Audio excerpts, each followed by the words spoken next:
السلام علیکم ورحمۃ اللہ وبرکاتہ۔ معزز ناظرین، جیسا کہ آپ حضرات کو معلوم ہے کہ رمضان المبارک آ رہا ہے، تو اس رمضان المبارک کا کیسے ویلکم کیا جائے، اس کا کیسے استقبال کیا جائے، حضور خاتم النبیین صلی اللہ علیہ وآلہ وسلم نے رمضان المبارک کے استقبال کرنے کا کیا طریقہ بتایا۔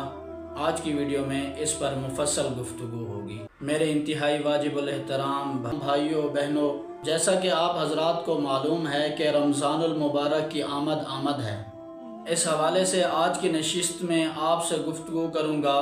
کہ رمضان المبارک کا استقبال کیسے کیا جائے۔ آپ علیہ الصلاۃ والسلام نے صحابہ کرام رضوان اللہ تعالی علیہم اجمعین کو رمضان کے استقبال کے بارے میں کیا ارشاد فرمایا۔ چنانچہ ایک روایت میں آتا ہے، حضرت سلمان فارسی رضی اللہ تعالیٰ عنہ اس روایت کے راوی ہیں، وہ فرماتے ہیں کہ جب شعبان المعظم کا آخری دن تھا تو حضور خاتم النبیین صلی اللہ علیہ وآلہ وسلم نے ہم سے خطاب فرمایا۔ آپ علیہ الصلاۃ والسلام نے ارشاد فرمایا، ایھا الناس، اے لوگو، قد اظلکم شہر عظیم مبارک، کہ تم پر ایک بابرکت عظیم مہینہ آنے والا ہے، شہر فیہ لیلۃ خیر من الف شہر، کہ یہ ایک ایسا مہینہ ہے کہ اس مہینے میں ایک رات ایسی آنے والی ہے کہ جس ایک رات میں عبادت کرنا 1000 مہینوں کی عبادت کرنے سے افضل ہے۔ اور پھر آپ علیہ الصلاۃ والسلام نے فرمایا، جعل اللہ صیاما و فریضۃ، کہ اللہ تعالیٰ نے اس مہینے کے دنوں کے روزوں کو تم پر فرض قرار دیا ہے، وقیام لیلہ تطوعا، اور اس مہینے کی راتوں کے قیام کو ثواب قرار دیا ہے۔ من تقرب فیہ بخصلۃ کان کمن ادی فریضۃ فیما سواہ، یعنی جس بندے نے اس مہینے میں کسی ایک نیکی کے ذریعے بھی اللہ تعالیٰ کا قرب حاصل کر لیا، وہ ایسے ہے جیسے اس نے غیر رمضان میں فرض ادا کیا ہو۔ اور پھر ارشاد فرمایا، ومن ادا فریضۃ، کہ جس نے اس مہینے میں ایک فرض ادا کیا، کان کمن ادا 70 فریضۃ، وہ ایسے ہے جیسے اس نے غیر رمضان میں 70 فرض ادا کیے ہوں۔ یعنی یہ ایسا مہینہ ہے کہ جس میں نیکی کرنے پر فرض کا ثواب ملتا ہے اور ایک فرض ادا کرنے پر 70 فرضوں کا ثواب ملتا ہے۔ اور پھر آپ علیہ الصلاۃ والسلام نے فرمایا، وَهُوَ شَهْرُ صَبْرٍ، وہ صبر کا مہینہ ہے، وَصَبْرُ ثَوَابُهُ الْجَنَّةُ، اور صبر کا بدلہ جنت ہے۔ اور پھر فرمایا، وَشَهْرُ الْمُوَافَاةِ، یعنی یہ غمخواری کا مہینہ ہے، ایک دوسرے کے ساتھ بھلائی کرنے کا مہینہ ہے۔ اور اس کے بعد فرمایا، وَشَهْرٌ يُزَادُ فِي رِزْقِ الْمُؤْمِنِ فِيهِ، کہ یہ ایسا مہینہ ہے کہ اس مہینے میں مومن کے رزق میں اضافہ کر دیا جاتا ہے۔ وَمَنْ فَطَّرَ فِيهِ صَائِمًا، اور اس مہینے میں جس شخص نے بھی کسی کے روزے کو افطار کروایا، کان مغفرۃ لذنوبہ، تو ایسے شخص کے سارے گناہ معاف کر دیے جائیں گے۔ وَأُعْتِقَ رَقَبَتُهُ مِنَ النَّارِ، اور ایسے آدمی کو جہنم سے چھٹکارا مل جاتا ہے۔ اور مزے کی بات آگے فرمایا، وَكَانَ لَهُ مِثْلُ أَجْرِهِ مِنْ غَيْرِ أَنْ يُنْقَصَ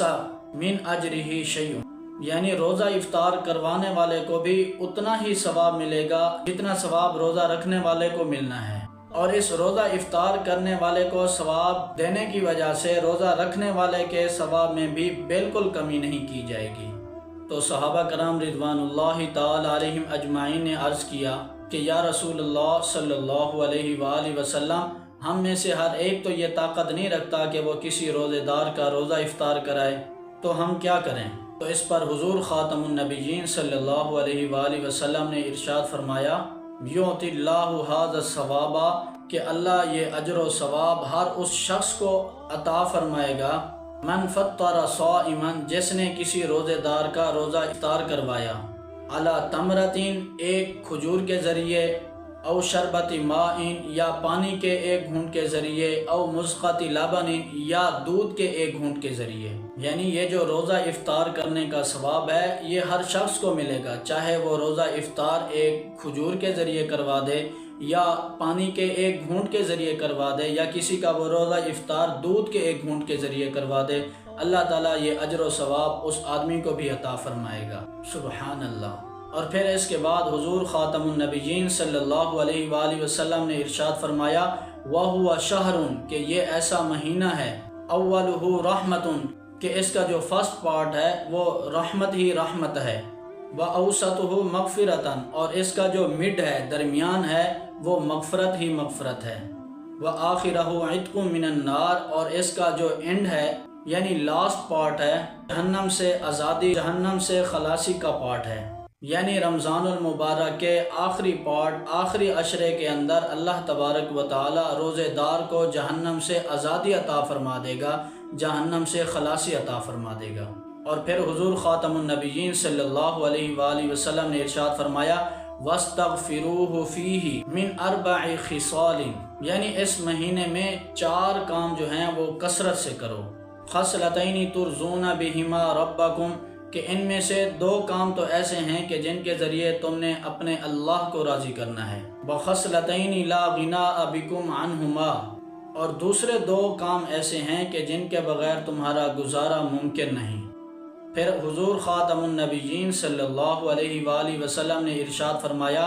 فَأَمَّا الْخَصْلَتَانِ اللَّتَانِ تُرْضُونَ بِهِمَا رَبَّكُمْ یعنی وہ 2 کام جن کے ذریعے تم نے اپنے اللہ کو راضی کرنا ہے، ان میں پہلا فرمایا شہادت واللہ الہ الا اللہ کہ اس بات کی گواہی دیں کہ اللہ کے علاوہ کوئی معبود نہیں، اور دوسرے نمبر پر فرمایا وَتَسْتَغْفِرُونَهُ کہ تم اللہ تعالیٰ سے اپنے گناہوں کی معافی مانگو،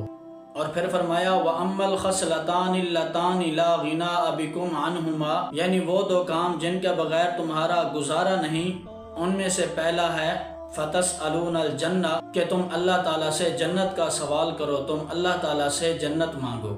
اور دوسرا کام وَتَعَوَّذُونَهُ مِنَ النَّارِ کہ تم جہنم سے اللہ تعالیٰ کی پناہ میں آ جاؤ۔